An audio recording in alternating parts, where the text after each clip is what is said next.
everybody. How are you? All right, I'm going to get that back ready and for later. But yeah, how are you guys? All right, well, hey, everybody. Happy Friday. It is Friday, August 13th. And I don't think anyone's ever really talked about, I mean, it's weird that, like, you know, today's the 13th, but it's also a Friday. I don't think anyone's ever talked about that, or any radio show host has ever just, like, shamelessly talked about it every time, like it has deep cultural significance. Let me come over here so I can see you guys. So, how are you? Where are you coming from? Northern California. Jeff Squires, hello from Central New York. Jonathan Knapp, hello from Montana. Drew LaHoyda. Latola. I've never said your name out loud. I've just seen it, but I'm so glad that you guys are here. It is about to pour rain outside. I just kept getting, it's just like entirely black and crazy back behind me. And just looks like big thunderstorm is inbound. Kyle says, howdy from Lutz, Florida. T-Mass from Franklin, Tennessee. Hello from Rochester, New York. Brett, hey, everybody. Yeah, man. So I'm just checking real quick. I just heard someone talking outside, so I'm going to look at the security camera and see who's talking. Why are they talking? What is happening out there? Okay, well, I don't see anyone out there on the camera. So anyway, we're good.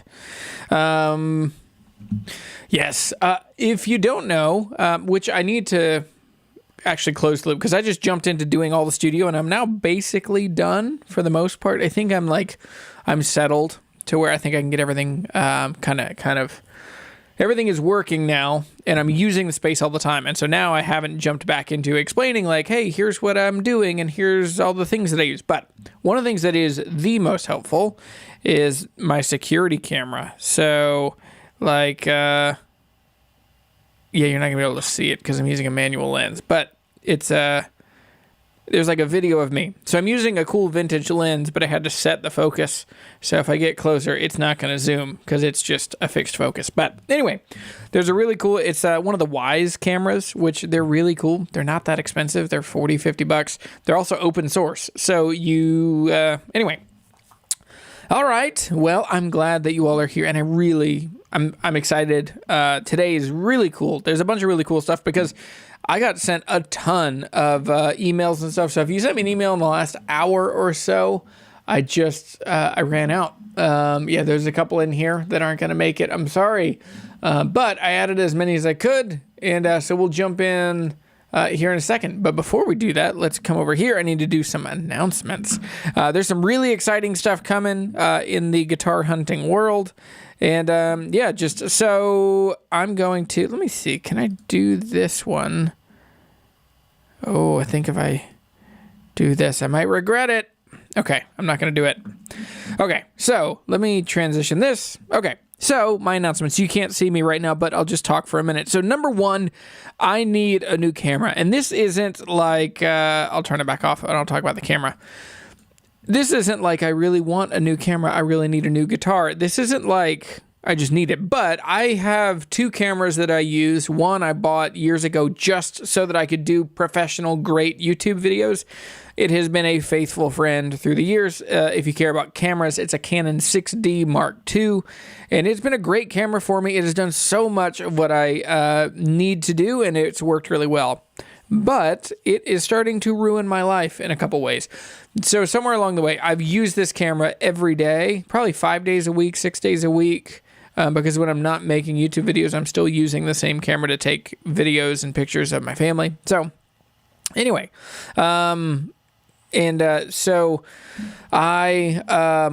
sorry, I looked at the chat. I got distracted. So I use this camera all of the time, and in that, there are two things that are now broken on my camera. One, not a big deal. The other one is now a really big deal. So the first thing that's broken on my camera is the little hinge, which I have an extra camera. Let me show you this. So the little hinge that makes this screen come around on the camera you're looking from, both of these have the same problem because they both broke in the same way. The hinge in there broken, so now this won't come all the way forward. This one will close. The same thing is wrong with that camera. But the other thing that is bigger and worse is that now the headphone or the microphone jack in this camera is broken. And so because that it only records audio on one channel, which isn't the end of the world, except it gives these like crazy pops and cracks on the left channel as well. So it's now making to where I now have to record secondary audio for everything, which is a real pain. It's not as big of a deal in the studio because I can record audio and I can sync it, but I need a new camera. So that's the big thing. So I'll jump into the chat real quick. Papa, wait, hang on. We were talking about T-Mass. T-Mass says, you were at Artisan this week. I was. Well, I was at Artisan 2 weeks ago. It's sneaky because of how the video came out. But that was, like 2 Thursdays ago. But it was awesome. I've been friends with Jesse for a while. It's really cool to see him. It was the first time I got to see their new place, and I got to play Maton guitars, which was really fun. And it is interesting. I want to make a video talking about just because basically in that video you see me react and like my first experience playing, but I didn't actually give that much like debrief. Like, here's what I thought. Here's what I was thinking. So I'll do that at some point. Overall, I think they sound amazing plugged in. I think acoustically they weren't what I hoped for, and then aesthetically they're still just not my thing. Like, I wouldn't buy a Maton just because they have a ton of Seagull vibes just in like the finish on the top, back, and sides, the general style. Like, they're just not quite ornate enough for me. But anyway, I'll talk more about those at some point. They, like, again, they sound amazing and they play really, really well. So, who else? Hello from Western Massachusetts. MA, right? Massachusetts. And any details on the J185? So let's go back to talking about the guitars that are for sale. So, I have guitars that are for sale. I have a bunch of guitars. So in order for me to afford that camera I'm going to be getting a Canon R6, which is a full-blown professional camera. It's not the top of the line because I don't need the top of the line, but it is a camera that will shoot in 4K, that will stream in 4K, that will take really good photos. It's still durable and it's tough, and it will do everything I need a camera to do. Now, so in order to pay for that, I'm selling a bunch of camera gear. If you wondered why, on my Instagram the other day, you saw a bunch of lenses and cameras for sale. I'm getting everything sold so I can make as much money so that I can just buy the camera. So, I'm also selling a bunch of guitars. I have an Iris DF, which there's a video that just came out on not too long ago. Amazing guitar. I wish that I had room. I'm now pretty well full on acoustic guitars, so I just don't need any more guitars. So the Iris DF, all of these, you can email me, info@jeremysheppard.com, or you can message me on Instagram. I also have a Fender American Pro 2 Strat with a maple neck. It's in Miami blue. It's identical to my Rosewood, but I just like this one a little better. I don't think I'm going to end up doing a video on owning two of the same guitar, unless you guys think that would be a good video. Right now, I'm so full of better ideas, it seems, for guitars. So with that one, I'm just going to sell that one pretty quick. I also have my 1970 Martin D41. I'm asking $4,500. I'm flexible on that. This is a guitar that I don't really want to sell, but I just don't enjoy it. And I'm finding that nostalgia, like, I love nostalgia, but I don't want to put so many other plans in my life and business and family and guitars and YouTube stuff that I would rather hang on to that guitar. I would rather sell it, get somebody that just loves it. The other one, I have a Mesa Subway Rocket combo. This is a 112 combo, has a swap Celestion speaker. Yes, it's a Celestion. No, it's an Eminence of some sort. Really cool amp. It can do all that crazy high gain Mesa stuff, but it's very Stratty bluesy, single coil. It's cool. I think you would like it. I also have a Fender Tweed Blues Junior. I made this number up. 600. That might be high, might be low. I don't know. I haven't checked that.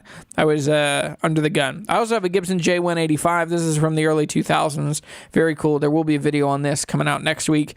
If you're interested, send me a message and we'll talk pricing, and I'll send you some pictures and stuff. I also have a Taylor T512 string. Same thing. These all came from my friend Don, and Don is the man. Also, I saw Josephus.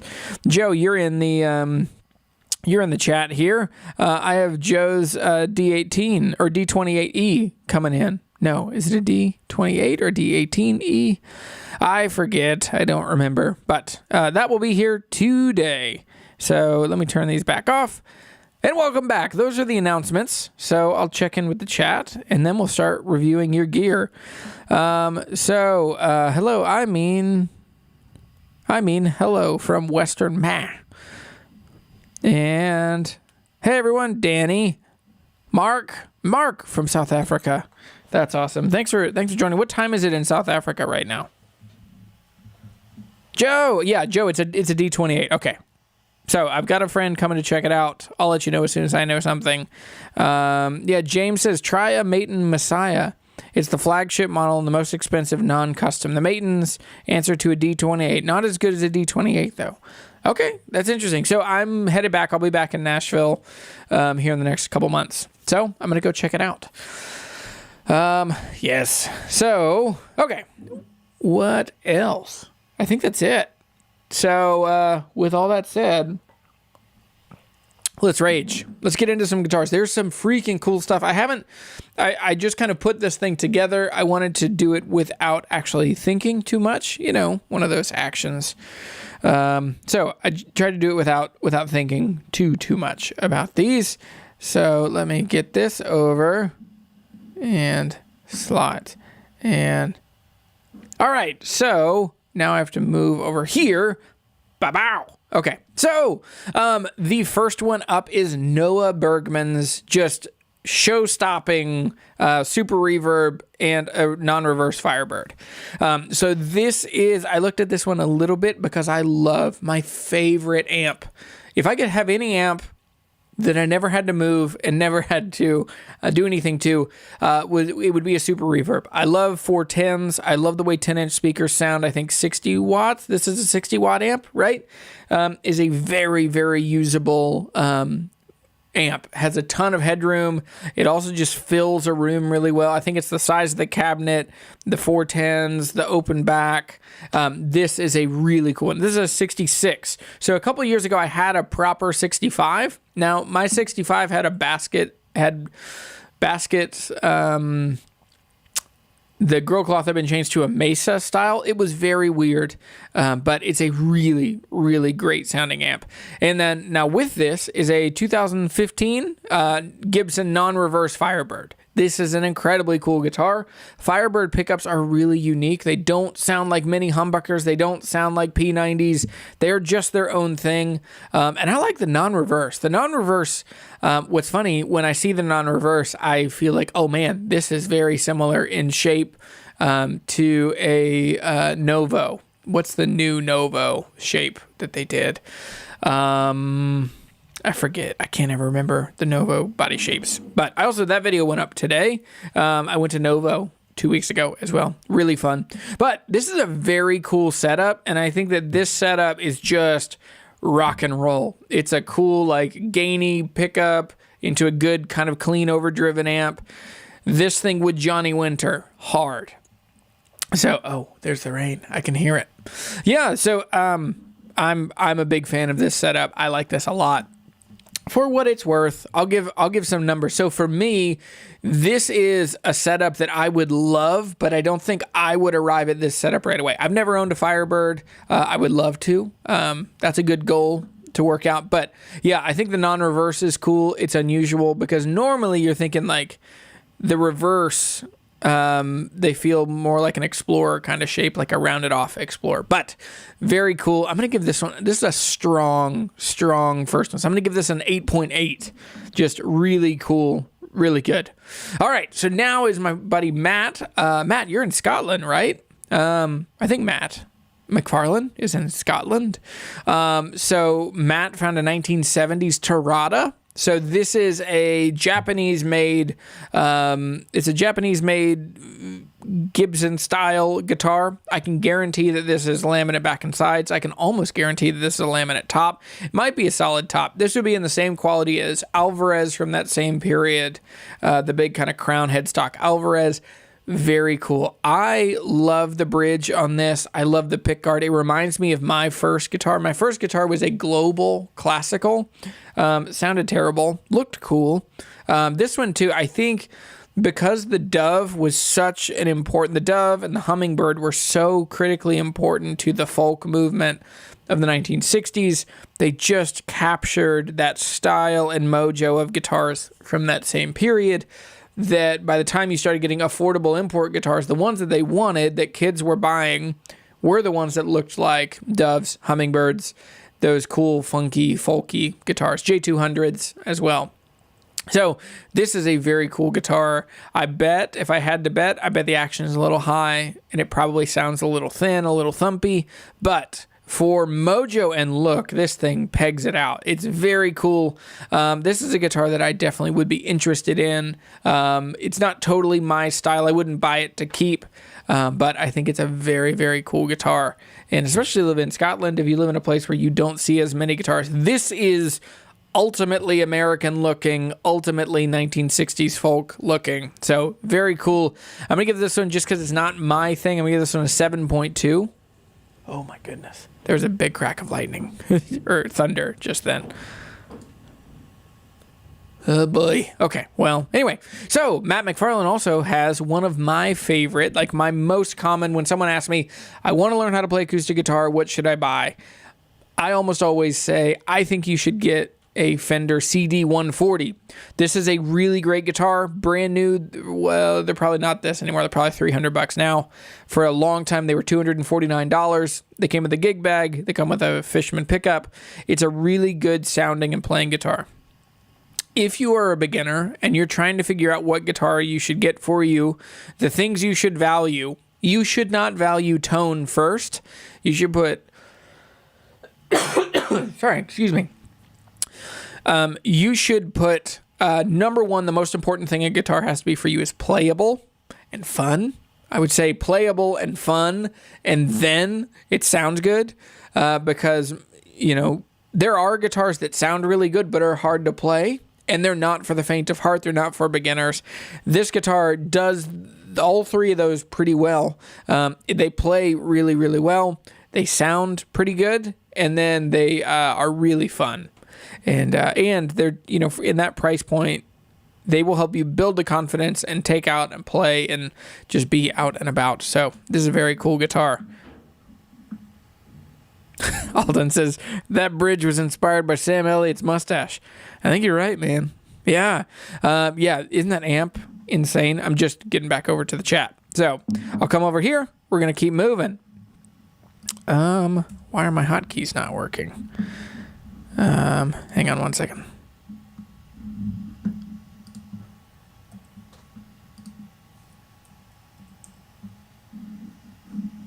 Apply. Okay.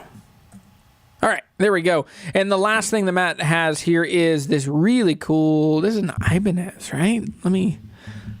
Sorry, I have to get in close to here. So this is an Ibanez UE300. So this is a multi-effect. This is a very old multi-effect. Late 80s, early 90s. I can guarantee a couple things. Probably doesn't sound great. Probably sounds cool. Yeah, and it's funny. I can say both of those things at the same time, right? So it is probably not technically great, but it has some really mojo-y tones. I guarantee that this thing would have a really cool chorus tone, a really cool delay kind of thing, and then the distortion is going to be fizzy and weird because it's from the 80s or 90s. I'm hearing things get knocked over in the storm outside. I'm going to flip the camera on and look outside.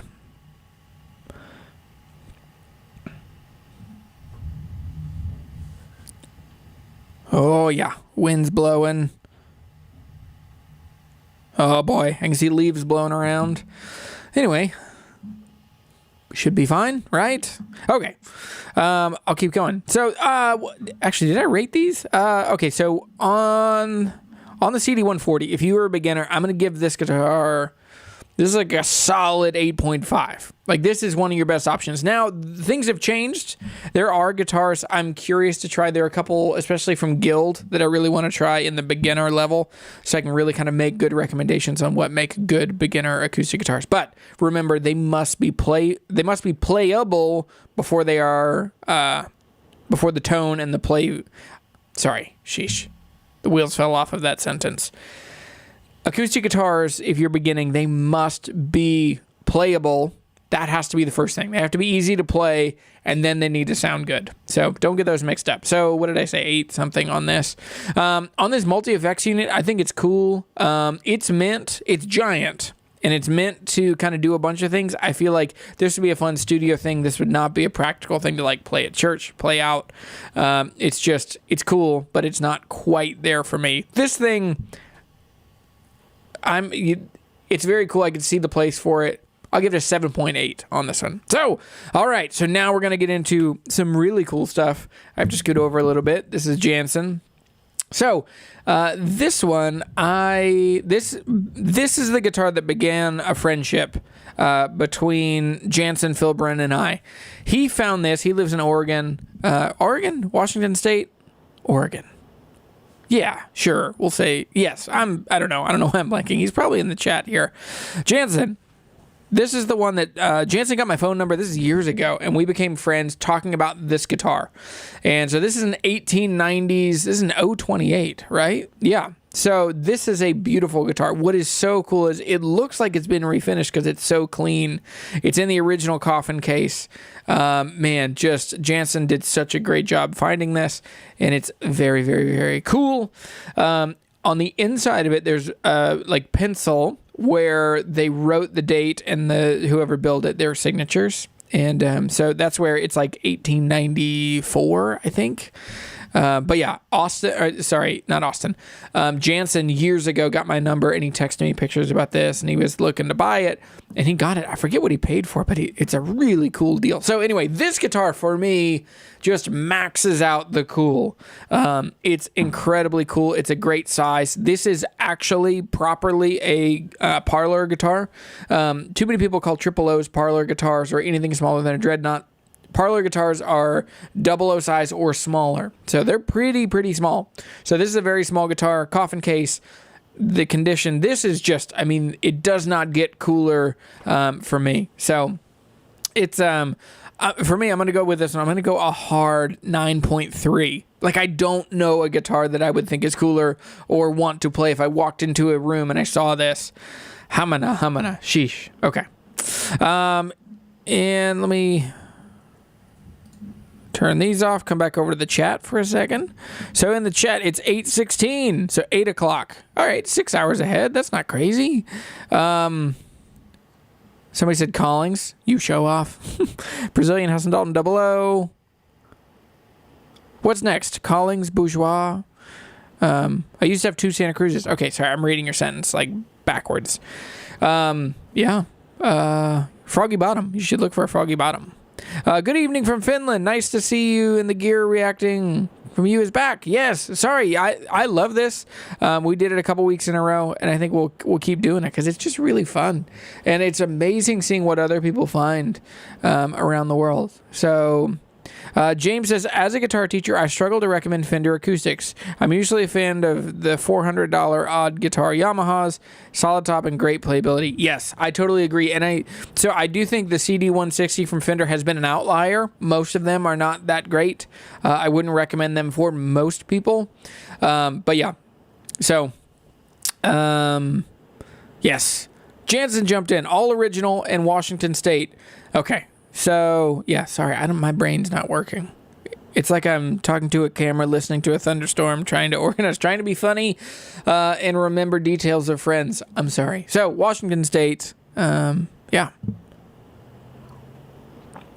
Oh, Joseph, how cool is that? Joseph Lee just recently got a Breedlove Jeff Bridges Amazon guitar. I haven't. I want to try one. I think they're so cool. I love Jeff Bridges. It's very cool. I loved all of the ad strategy around that. It's a very cool guitar. So, all right. I'm going to jump back over here, and I'm going to, So, all right. We got Jansen's guitar. So this is one, Jansen said, I'm sending you 2 great guitars. One is good and one is the king of acoustic guitars. So I'm assuming this is the good one and the other one is probably going to be the king. Because Jansen buys amazing... If you don't follow Jansen, follow Jansen Philbin on Instagram. He just finds amazing guitars. He also buys and sells a lot. So here's the next one. What a turd. The guitar, not Jansen. Jansen, you're fine. This looks like... Jansen, what is this? This looks like a Celebrity, maybe? One of the 4-digit numbered ones. A Shallow? No, that's a Deep Bowl, it looks like. Yeah, so this is... so if you don't know what this is an Ovation. This is from the 80s or 90s. It's a brown case, so I'm going to go it's probably 80s. Now, these guitars, I make fun of Ovations a lot. They are just not my guitar. They're not my thing in a million ways. The biggest thing for me about these guitars is that they're just built poorly. They're built like a classical guitar on the inside, and so because of that, they're pretty much all going to crack up, and they're just not going to last. But there is a place for them. They sound astounding plugged in. They were the best sounding acoustic guitar that you could plug in the 1980s and 1990s. There are some songs that are just iconically this tone, but I think it was a really specific cultural moment for this guitar. And yeah, so... all right, so I'm seeing... Okay, so James talked about guitars. Evan talked about haven't spent that much on a Bourgeois Santa Cruz. Just an Austin kid ripping. Awesome. Yeah, Evan. Well, Evan, you've got... Don't you have a Waterloo? Maybe I'm making that up. But, yes, I love Austin. I wish I spent more time in Austin. Jansen, all original. Got to throw it in there next time. Yeah, Peter, do it. So... Throw some thumbs up, folks. You can. It's super helpful if you can put a thumbs up on the video. That is the metric that YouTube really likes these days. I'm also coming up on 25,000. I'm going to tell you, it is my goal. I want my channel to be at 100,000 by the end of this year. We're into August, so I'm going to have to do some. I'm going to have to get weird with it. Maybe I should start boxing people. No, I would not box people. But, okay. So, Ovations sound great, but the round backs are kind of cumbersome. Yeah, so that's my basic thought on Ovations is they sound good. They're cool. But, for me, ultimately, they just, they're not comfortable. And so I actually own one. It stays in my in-laws' house in Louisiana. Anyway, Glenn Campbell is another great one that plays these all the time. Khaki King is an amazing guitar player and amazing fingerstyle player. And she is just huge in Ovation and gets so much out of them. So they're not all bad. And this was a joke. I knew that this one was coming.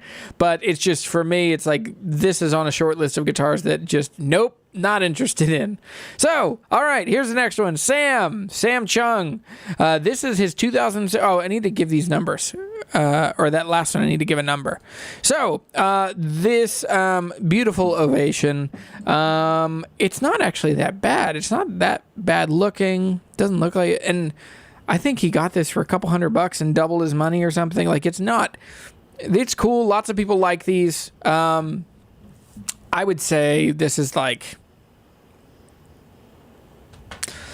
a 6.2 for me out of 10, which that shows my optimism that even a guitar that I've said such bad things about, I still give a 6. But anyway, 6.2 on that. So, Sam Chung and your 1972 reissue. It's a 2007, 1972 reissue, thin line Telecaster. This is a workhorse guitar, and people have gotten wise to how good these are. For years, you could find these used for $400, $500. Now, I mean, they're what, $800, $1,000? I mean, they're really worth a lot more these days. My friend Bill Howard plays one of these. These are really, really good guitars, and they just work really well. So they're super dynamic. I love the 1-volume tone and a 3-way switch. It's just really straightforward. My only thing is I wish, and I understand there's a whole other model for this. Well, there's the 69 Deluxe that has doesn't the 69 have 2 volumes and 2 tones? And then with that, you have a 3-way switch. But yeah, so basically with this one, the only real limitations are you can't do separate volumes on, neck and bridge pickup, and you can't have your tone rolled off on the bridge so that it's a little darker. But all that to say, these are really cool guitars. I also love that they're natural. They're super unique, and they're cool. They do have polyurethane finishes. Doesn't bother me that much. But anyway, very cool guitar.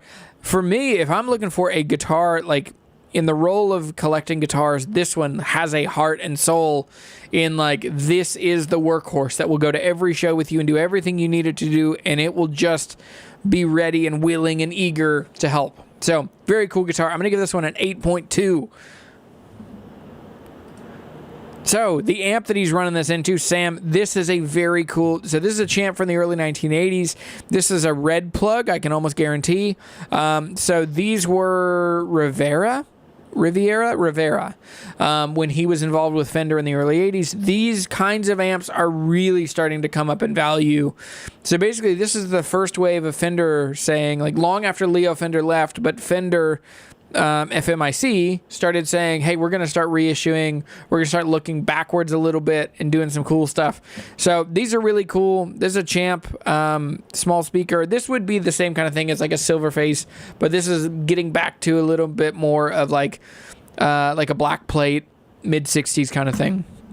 So very cool. On this amp, I like these. They don't have enough low end or enough bass for me. I love Vibra champs.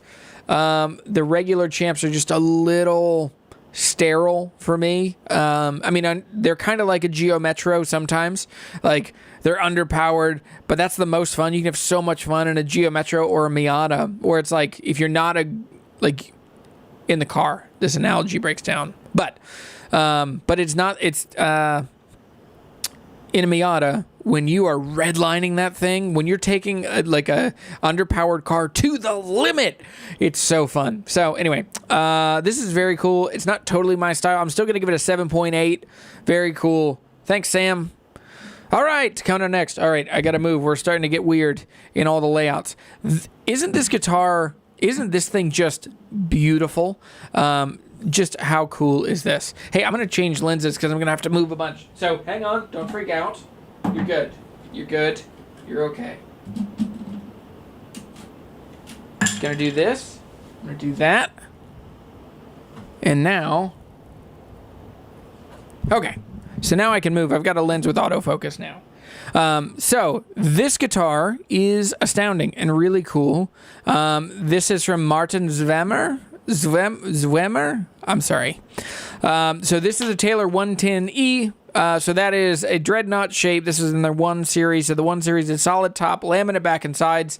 This is the Sunburst. That's the SB part of this. This guitar is really, really cool. I love the Sunburst on this. It's a really cool color. I love the back. I forget what he said the back and sides were, but it's beautiful. I love the use of kind of like the edgy kind of sapwood stuff. It's very cool. This guitar is just cool. I'm sure that this one plays really well. I'm sure it has a really tight low end, not a ton of bass, but very present and just right there when you need it. I was really impressed with the 214 that I owned earlier last year, whenever, time before now. But yeah, this is a very cool guitar. I like this thing a lot, and I would be really proud to own a guitar like this, especially because I think he said that his other guitar is a Martin 10, like a Martin D10. I think. I could be totally wrong. But this is this is the first Taylor he's owned. He said he bought this from a musician who was not able to...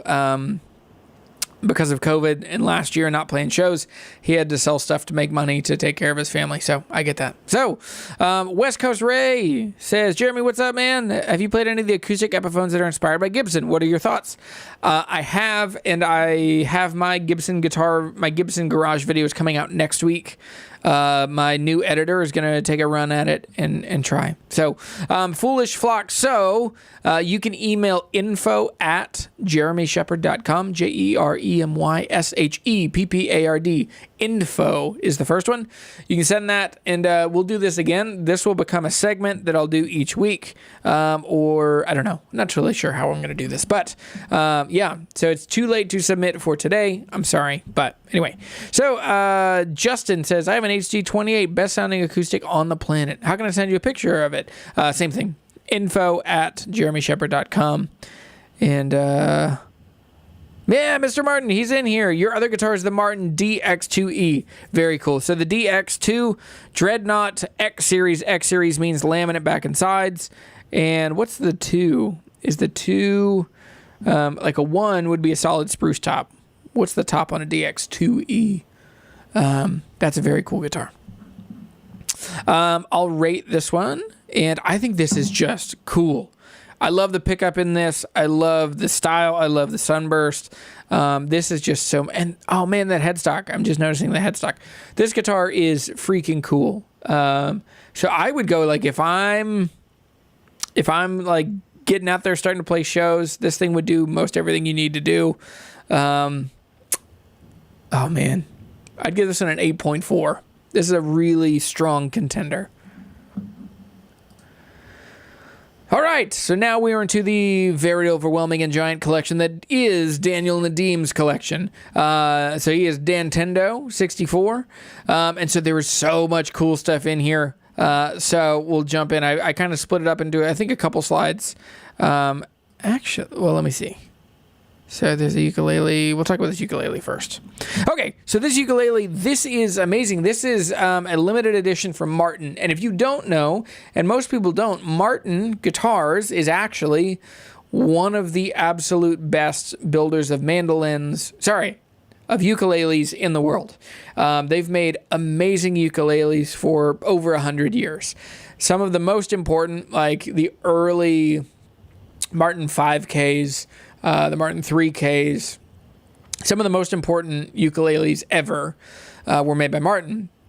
This one is absolutely in that quality. So this one is the 1T. It's the IZ. So what that means, that's the Israel, this guy with a super long name. So if you've heard ukulele, if you've heard that somewhere over the rainbow, that is Israel.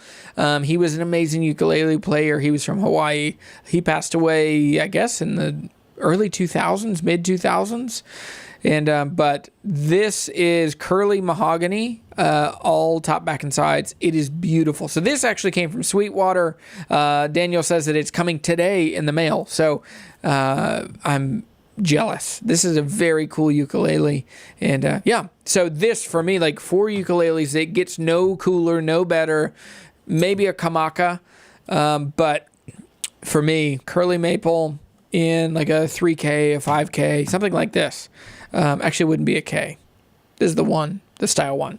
Anyway, this is incredibly cool for me. On my own, this is the only ukulele I've ever rated. I would give this one a strong. This is like an 8.8. The only thing I don't like is that this is friction pegs, but it's like proper old style. Maybe I'm wrong. Maybe it's not friction pegs. Looks like it. Anyway, yeah, what did I say? 8.8. All right, moving on. 2 mandolins here from Daniel's collection. One is a really cool mandolin. The other one is also cool, but much less practical. So on the left, you've got a 2004 Gibson A9 mandolin.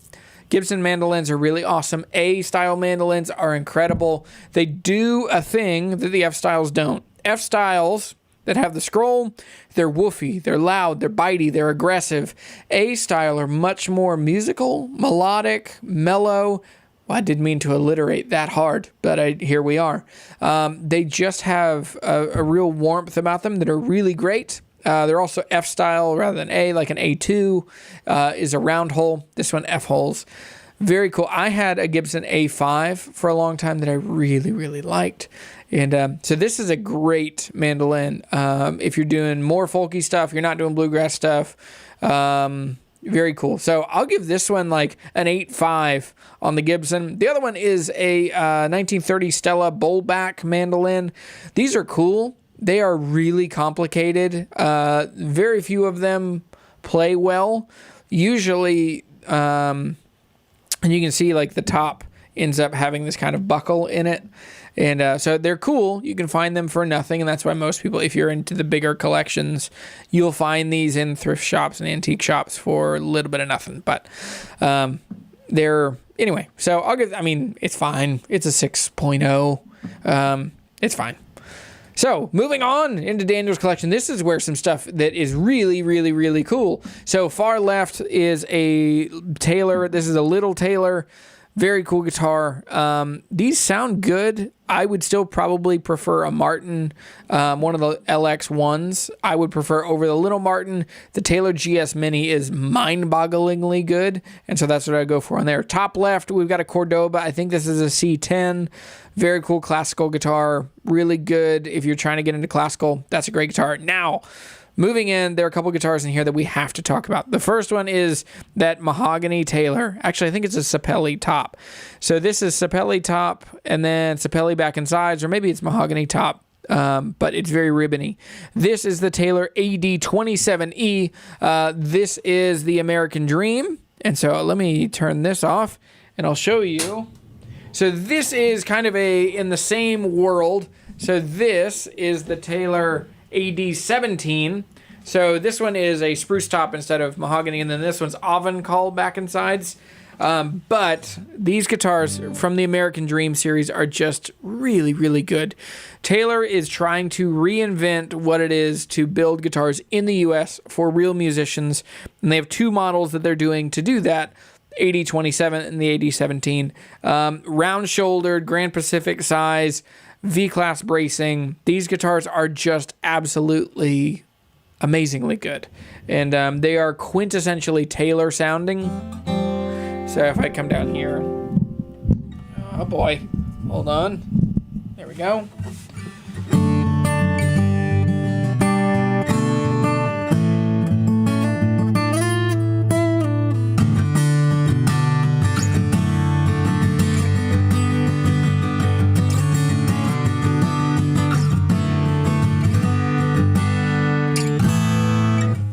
So to me, it just sounds absolutely the way a Taylor is meant to sound. This is awesome. I bought this in the same way that people would buy like a Mesa if you want that iconically chuggy sound from a certain time. I bought this guitar because I love that early 2000s, some of the praise and worship stuff, but also Collective Soul, some of these Dave Matthews, some of that kind of guitar tone from that time period. All right, so now we'll go back over here and I'll keep talking through the other guitars. Other guitars in here, that's a Gibson Les Paul faded. This is a studio. These are cool guitars. They're all mahogany. They don't have a maple cap, but they play really well. You used to be able to get them pretty affordably, $500-600. Now I think they're $700 or $800. Still a ton of guitar for the money. Very cool. If you're wanting to get a Les Paul, this is probably your best option. Made in the U.S., mahogany. Usually it's the Gibson 490 pickups. They're okay. They're kind of in the same, like you can swap out, you can do more pickups, or different pickups. And you can play around with it and then figure out which one you want to head to, if you want to go towards a custom or a standard or a classic or whatever, moving up in the Gibson line. Speaking of the Gibson line, coming over to an acoustic guitar, we have the Sunburst L00. I think this is a 2007. Oh, no, this is a newer one. But this is a very cool Montana-made Gibson L00, really beautiful Sunburst. The L00 is a beautifully comfortable guitar. It sounds really sweet. They are the perfect sit around and play guitar. They're also iconically bluesy, but what I love is I'm not a blues player, and I love L00s and Crossroads. They have so much oomph to them. So you can get a ton of, you can fake a dreadnought tone pretty well with one of these. Some of them are even 12 frets. On the 12 frets, you get even more bass, even more low end. A guitar I wish I would have bought last year is a Husson Dalton Crossroads 12.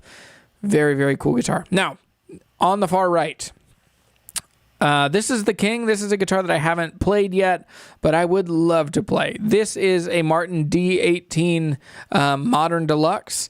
These are incredibly cool and kind of, it is Martin saying, hey, we're moving forward. We're going to push past tradition. We're going to move into just making the absolute best guitar that we can, still in the idea, the brand, the vein of the brands that they are respective to. So let me turn these off, come back here. And so now I'll rate these. So I'm still looking at them over here. The Little Taylor, cool, but I'd rather have a Martin. I give that one a 6.5. The Cordoba, it's probably one of your best options in there. Cordoba makes amazing guitars, in Guild, so I have no issue with that. So yeah, 7.0. The Taylor AD17, I talked to my friend Terry Mattingly. He just bought one the other day, and so he got his AD27 around the time I got my 17, and we were comparing notes yesterday, and just we both were kind of in this, just like, they come alive with certain kinds of strings, and they're really great, and they're cool, and I wish that Taylor would do more of these. I think that Taylor is doing more of the American Dream series, so I'm very excited for that. So with this, this is the winner for me. Actually, there's three that are so good. Okay, so the AD27, I think it's a really cool guitar. I think it's a really important guitar. I think in 10 years, we're going to look back and say, like, if you care about Taylor guitars, that's the one that you should have bought. So with all that said, I'm going to give this one I'm going to give that one an 8.9. I would give mine a little higher. Sorry. But Daniel, great collection. Gibson Les Paul Studio Faded, very cool guitar if you're looking at that. This is a solid 8.0. Just a really, it's a good gateway guitar. It's better than an Epiphone. It's not as expensive as a standard or a classic. And it'll help you figure out what guitar you want to head towards. Then the last two. Sorry for my UK friends. My last two. So this is my, so the Gibson L00, very, very cool guitar, 8.8 on that. And then the D18 Modern Deluxe. I haven't played one yet. I'm curious. I would love to borrow one for a while. So maybe I just need to reach out and ask somebody to borrow one. Not like a shop or Martin themselves. Anyway, very cool guitar. Yeah, I'm curious about it before I give it too strong of a score, but I'd say 8.4 on that one. All right. Now, we're about to get weird, but I'll come back over to the chat for a bit. Daniel. So Daniel's saying a bunch of stuff in here. The Stella is restored, and yes, $100. They are mechanical, but they look like friction pegs. Okay, that's amazing. So that schedule, or that ukulele is very, dude, please send me a video of that. It's cool. I love it. So the guy I used to work for a guitar shop. I used to work for a guitar shop that the guy that I worked for had the largest collection of ukuleles in the U.S. The only collection that was larger was in Japan. He had about 2,000 ukuleles. And I didn't learn a ton about ukes because that was just like his passion project. But I learned enough to be dangerous around kamakas and some of those. But anyway. Yeah, Foolish. Yeah, Foolish Flock says he found a tater bud. That's pretty normal. You can find those because they're really complicated to fix usually. That's what Ben Paget was telling me. That they're fun, but they're really, like, you can't fix anything inside, so you basically have to take it apart each time it cracks or breaks or needs a neck reset or anything. Daniel says he forgot to include his pedal board and his Fishman Loudbox mini charge. Oh, cool. That's a great setup, man. 2021 Gibson L00 from Carter Vintage Guitars. That's a great guitar. What did I say? 8.8 on that? Very cool. The Vox Mini Super Beetle. Yes, I forgot about that. Those are really cool. And Matt McFarland. Hey, we talked about your stuff a little bit ago. Talked about your CD140 and the 110. No, what did you get? You had another guitar. Sorry, we talked about your stuff just a little bit. Glad you're here. Ben. Yeah. Ben Paget says, I'm retired from the tater bug repair. I've paid my dues. Yeah, they're cool. I've owned a couple. They're very cool, but they're just complicated. Hope someone describes me similarly. Cool but complicated. So how about an American Original Strat 60s? I haven't played one. My local guitar shop, y'all have probably all heard this. My local guitar shop literally exploded. They had a gas leak and their whole building blew up. And so my Fender dealer, like, they blew up during the pandemic. And with that, I just, haven't been around any guitars. So anyway, all right. Let me come back over here, scoot in, put some stuff on. Okay, guys, gals, people of the internet, it's about to get weird. This is one I've never actually played in person, but this is a, how do you pronounce it? This is a Babex Identity. I've seen these. I've read about these in magazines. I have never seen one in person. And so this belongs to my friend Samuel. And Samuel lives not too far from me. We met up, got some coffee a couple months ago, and this guitar belongs to his brother. So the general idea of this guitar is that you want to spread out the tension of the strings across the entire top of the guitar in a way to get more out of a guitar, to get more energy transferred directly into the top of the guitar. So, Ben, I'm curious on your take on this too. So basically, this guitar has all 6 strings. They mount along the top. They spread out the tension. Now, I have a couple questions about these. Do you have to have longer scale guitar strings? Samuel, maybe you're on here. So do you have to have longer scale guitar strings? You probably don't, but I'm just thinking you probably are getting where you have very little winds up their way at the top. So the way that this works, so all of the strings come through, they come across the saddle like normal, but then they go under this bar, and then they go out to the other guitar strings around the top. This is a very strange guitar, and what I really appreciate about this is I think that too many of us guitar builders, I'll include us in guitar building culture because we all belong to guitar culture at large, but I think too many of us have bought into the idea that the best guitars are behind us and the best guitars moving forward are just reissues of old guitars, because that leaves no place for you and I to live. That leaves us in like, unfortunately, we weren't born at the right time. We're not learning to play guitar at the right time, but thankfully we have reissues. And the thing is, we didn't miss the best guitars. The best guitars are still definitely in front of us. Like Ben Paget, who I've been talking to in the chat, the Taterbug comment, like Ben is building some of the absolute best guitars in the world. And I'm not just saying that because I'm eternally optimistic and because he and I are friends. I'm saying that because he has this ability to make guitars that are critically cool and important, and also like they just feel like the best guitars that could be made right now. So anyway, this guitar points to a strong belief that we can change things up and we can find a better way to make guitars. I like that. I don't know if this has paid off. It probably has. I mean, so like Eddie Van Halen, there's a famous quote about this guitar builder where he just says like, that guy knows his shit. Like that's just the general idea. And so I think it's cool. I do think that clarity exists only on the other side of complexity. And so the only way to like make a cool new thing in a tidy way is to get messy. I think this one probably got lost in the messy. It's more complicated than most people could handle.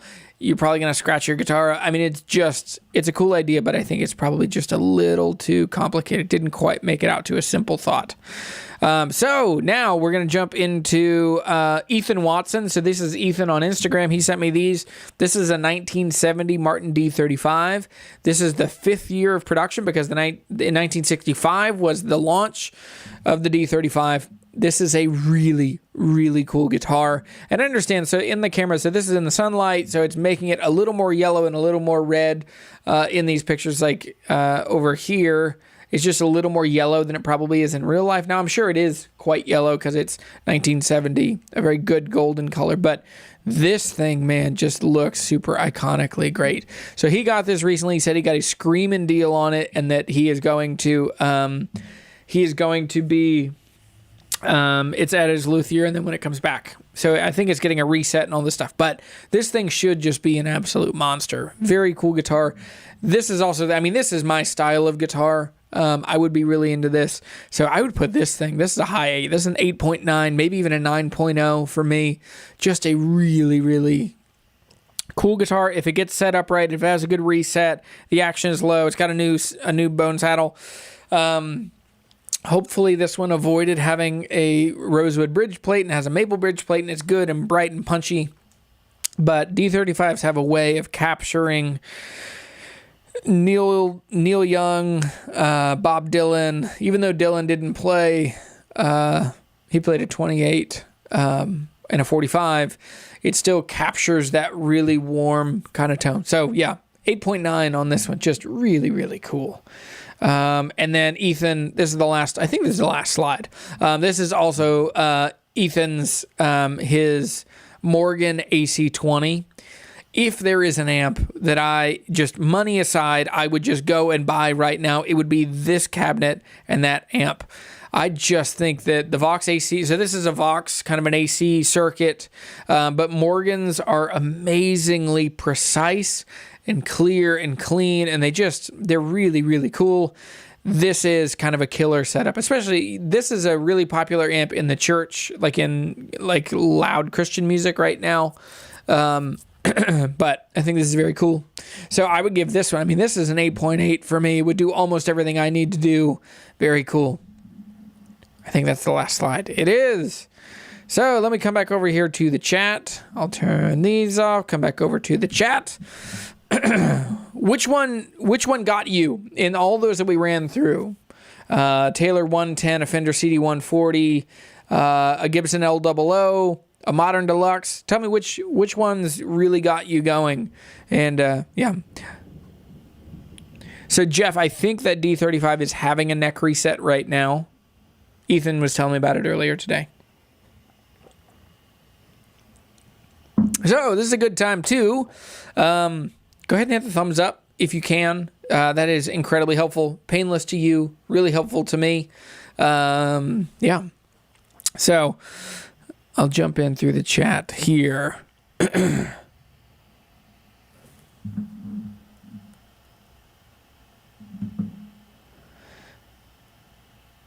What? Somebody found a 70s twin reverb for $2.99 at the thrift store. That's awesome. Oh, they missed it. Sorry. Yeah.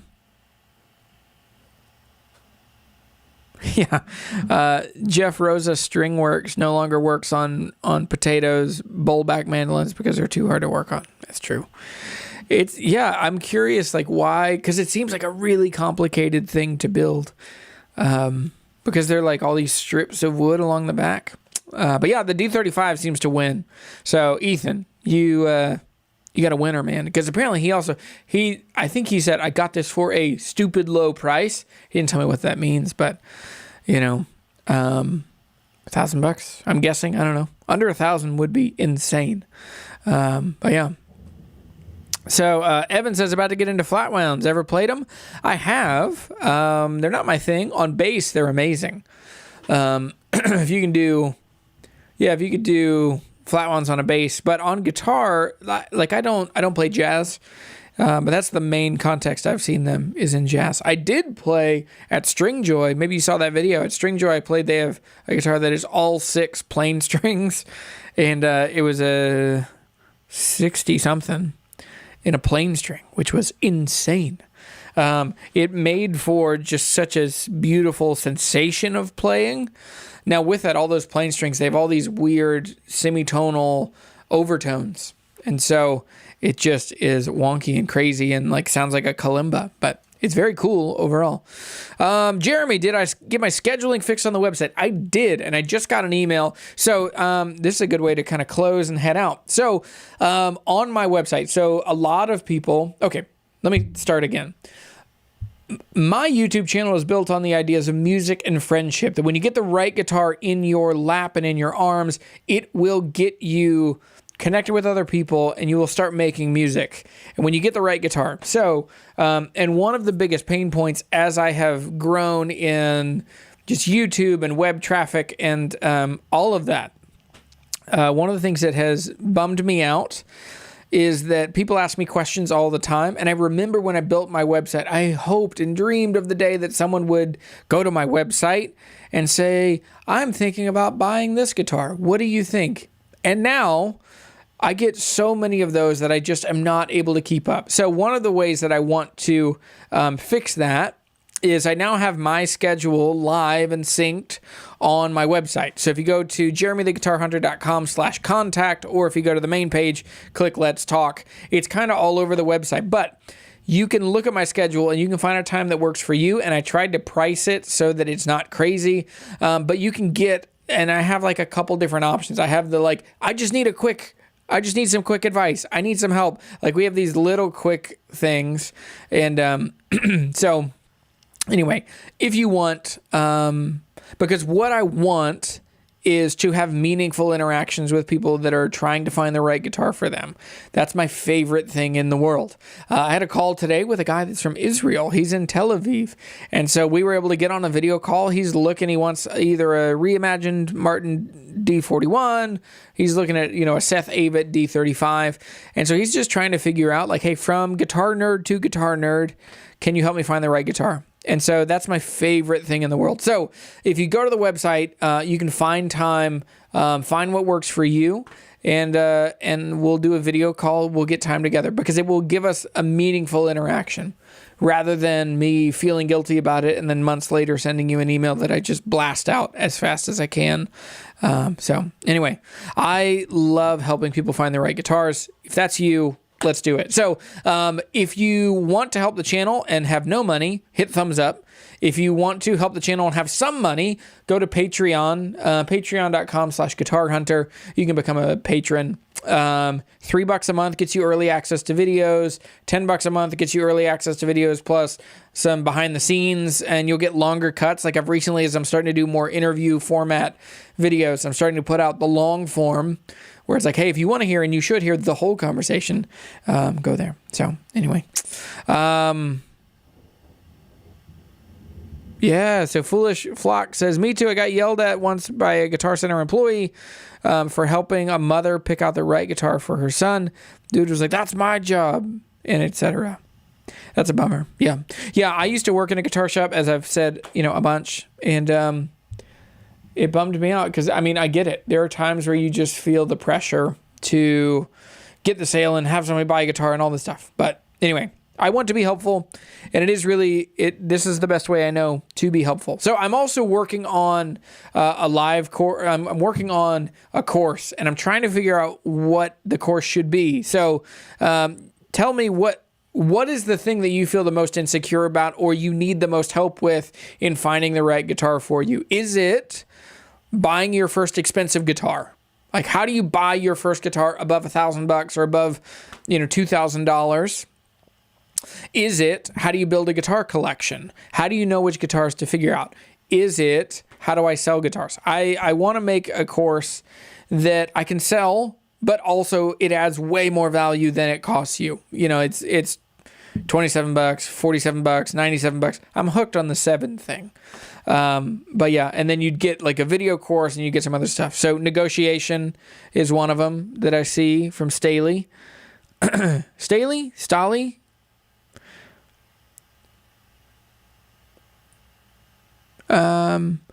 Yeah, I got yelled at. We saw that. That's crazy. Yeah, negotiation. How to stop buying guitars. Yeah. I've thought about stuff like that because there's also a ton of you lose the forest through the trees and you end up wasting all your money on pedals.